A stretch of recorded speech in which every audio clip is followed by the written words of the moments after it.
The wind in East Africa has a particular texture. It is a dry, ancient breath carrying the dust of millennia and the scent of acacia thorns. It is a wind that has witnessed the slow, patient turning of the world, the great migrations that painted the savannah with life, the silent, monumental presence of beings that seemed as permanent as the mountains themselves. It was this wind that first whispered to Nick Brandt, not in words, but in a feeling, a profound, aching love for a world that was already in the process of disappearing. His story does not begin with a camera, but with an eye, trained in the language of film and the soul of painting. Brandt arrived in Tanzania in the mid 1990s, not as a documentarian, but as a director of music videos.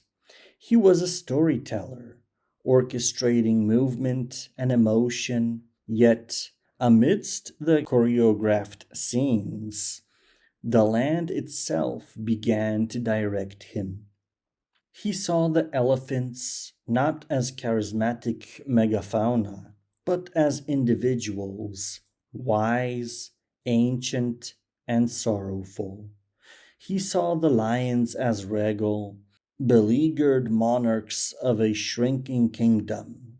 He felt their being, a word he would later capitalize with an intensity that the quick telephoto gaze of conventional wildlife photography could not capture. It was a feeling that festered within him, a frustration that the fleeting, dramatic snapshots of animals in action failed to convey the elegy he heard on the wind. So he returned. He traded the motion picture for the still one, but he brought a filmmaker's sensibility. His camera was not a hunter's rifle, but a portraitist's easel. He used no long lenses to spy from a safe distance. He moved in close, as one would with a human subject, with a quiet, patient reverence. The resulting images from his early trilogy, On This Earth, A Shadow Falls, Across the Ravaged Land, were not photographs in the common sense. They were artifacts. They were silver gelatin prophecies, ghostly and sublime, that seemed to have been pulled from a future archive, a time when such creatures existed only in memory. He photographed them with the formal composition of a 19th century studio photographer, isolating them against their habitats, making them timeless, and in doing so, underscoring the terrible, imminent threat of their timelines. He was building a visual ark, not for salvation, but for remembrance. This was his first monumental act to make the invisible crisis of extinction visible, not through statistics of decline, but through the undeniable presence of a singular, soulful gaze. A giraffe was not just a giraffe. It was a gentle giant in a landscape of breathtaking fragility. An elephant was a walking mountain of memory. He gave them names, not species classifications. He granted them personhood. In his darkroom, the vibrant, sun-bleached colors of Africa were distilled into a spectrum of gray, a world of ash and ghost and bone, a premonition of the world to come. This was not a rejection of Africa's beauty, but a deeper, more tragic rendering of it. He was painting a masterpiece on the wall of a burning house. But an elegy, once written, demands more than mourning. It demands a witness to the crime. Brandt's work began to mutate, to evolve from a portraiture into a form of environmental theater. The quiet, isolated animals of his early work were now confronted with their phantom selves. In Inherit the Dust, he embarked on a haunting pilgrimage. He returned to the places where his animal subjects had once stood and erected life-size panels of their portraits. These spectral animals now stood in a world of industrial slag, garbage-choked waterways, and sprawling quarries. The ghost of a rhinoceros now loomed over a heap of rusted scrap metal. A herd of elephants, frozen in silver, now marched through a landscape of human detritus. These panoramic images were his second act, a collision of timelines. They were not just before and after shots. They were a superimposition of the was onto the is.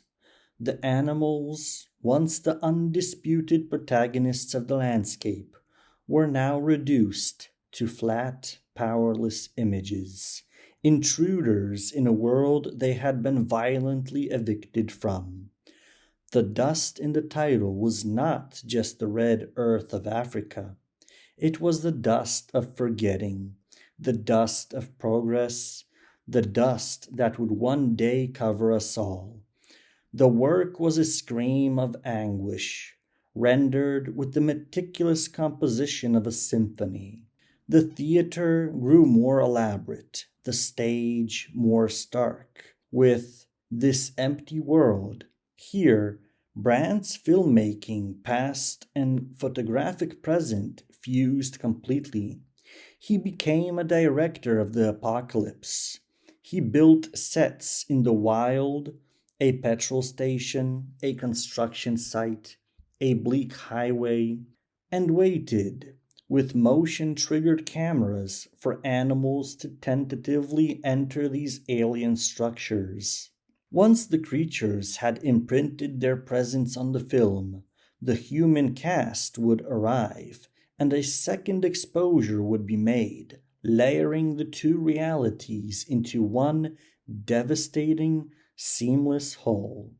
The result was a world of garish, electric color, a world where nature, bewildered and displaced, wandered through the architecture of its own demise.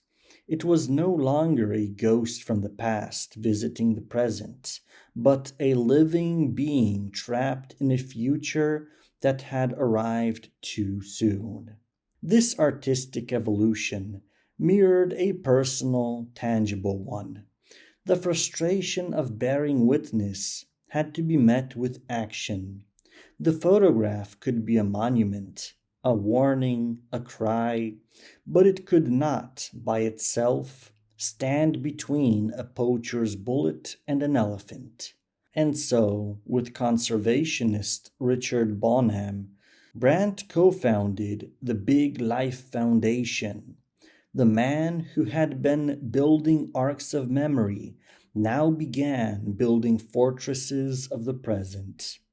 He helped deploy rangers, establish outposts, and protect a vast living landscape. The artist became a strategist, the elegist a general in a very real war for survival. The rangers who appeared in his later work, holding the massive tusks of a poached elephant, were not just subjects. They were his colleagues, his comrades. This was the vital, beating heart beneath the art, a refusal to accept the elegy as inevitable. His most recent work, the ongoing global series The Day May Break, represents his third and most profound act, the unification of fates. Here, the separation between human and animal, victim and perpetrator, begins to dissolve in an ethereal, manufactured fog. He traveled to sanctuaries in Kenya, Zimbabwe, and Bolivia, photographing people who had been displaced and impoverished by climate change alongside animals that had been rescued from habitat destruction and trafficking. They share the frame. These survivors of a broken world. A farmer who has lost everything to drought stands beside a cheetah that will never know true wilderness again. Their shared space is not one of conflict, but of a quiet, mutual vulnerability. The fog that envelops them is a visual metaphor for an uncertain future, a world out of focus, a shared limbo. This unification took a more literal and chilling turn with Sink Rise. In the warm waters of Fiji, Brandt photographed islanders submerged, yet posed as if on land, sitting on sofas, standing on chairs. For the first time in the series, the animals were absent. They were not needed. The message was clear. The rising tide claims all.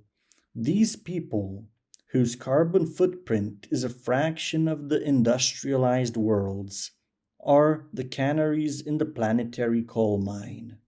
Their homes and histories, destined to be swallowed by an ocean of our making. The images are serene, beautiful, and terrifying, a slow motion disaster rendered with the calm of a dream. And in the desert of Jordan, with the echo of our voices, he found the human spirit refusing to be drowned or buried. He photographed Syrian refugee families displaced by war and now by the relentless scarcity of a climate-changed world, stacked on pedestals of boxes that reached for the sky. These were not victims portrayed with pity, but with a defiant strength. The verticality of the compositions was a statement of resilience, a claim to dignity in a world that had rendered them invisible. The boxes containing all their worldly possessions became a precarious ladder, a babble of the displaced, their voices an echo rising from the dust, demanding to be heard. The legacy of Nick Brandt is not simply a collection of powerful images. It is a methodology of seeing. He taught us to see animals not as objects, but as subjects. He taught us to see landscapes not as scenery, but as narratives. He taught us to see the ghost in the machine, the animal in the junkyard, the human in the animal's plight. His work is a long-form visual argument for a fundamental re-evaluation of our place in the world. He is a cartographer of loss, mapping the eroding coastlines of existence, both animal and human. He lives now in Southern California, but his soul, one suspects, still walks the dusty paths of East Africa, listening to that same wind. It no longer carries just the scent of acacia and the memory of giants. It now carries the chemical tang of industry, the salt of a rising sea, and the dry, desperate thirst of the displaced. Nick Brandt is the scribe who records it all, a man using the most beautiful of languages to tell the most terrible of stories, ensuring that when the last echo fades, the photograph will remain, a testament, an accusation, and a heartbreakingly beautiful elegy for a world we were too late to love properly.